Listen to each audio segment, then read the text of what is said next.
Hi, I'm Mykolas from the Pulsetto clinical team, and today we'll be debunking some myths and facts about sleep, stress, anxiety, and recovery.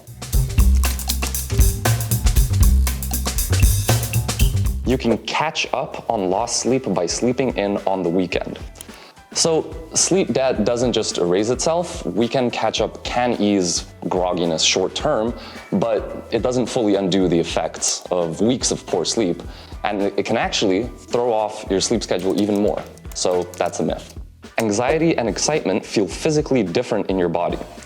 So physiologically, they're nearly identical. You have a racing heart, faster breathing, and a hit of adrenaline. The difference is almost entirely in how your brain labels the sensation, not in the actual sensation itself. So this is also a myth.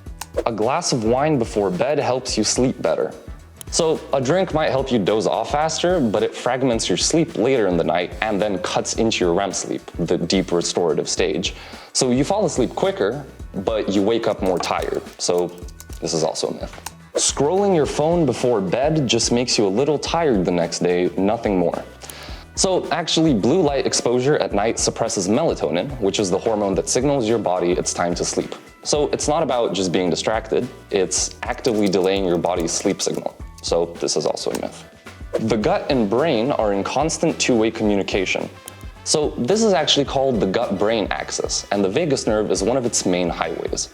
It's a big part of why stress can hit you in the stomach. That's not just a saying, so this is a fact. Heart rate variability, or HRV, is a real and measurable signal of how well your nervous system is coping with stress. So HRV, which is the tiny variation in time between heartbeats, is a well-established marker used by researchers and athletes alike. Higher HRV generally means your nervous system is recovering well, while lower HRV can signal accumulated stress. So this is a fact. Slow, deep breathing can measurably lower your heart rate in real time.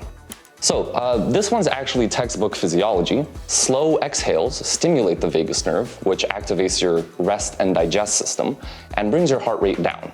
You can literally watch it happen on a heart rate monitor live. So this is a fact.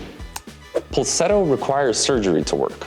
So this is a myth. There's absolutely zero surgery involved. Pulsetto is a non-invasive wearable device. You place it on your neck, there's no implants, and there's no procedure. Pulsetto is only for sleep. So Pulsetto is actually used across sleep, stress, and daily recovery, and there's different app programs that target different needs. So it's not just for your bedtime, which makes this a myth. And can Pulsetto save my day?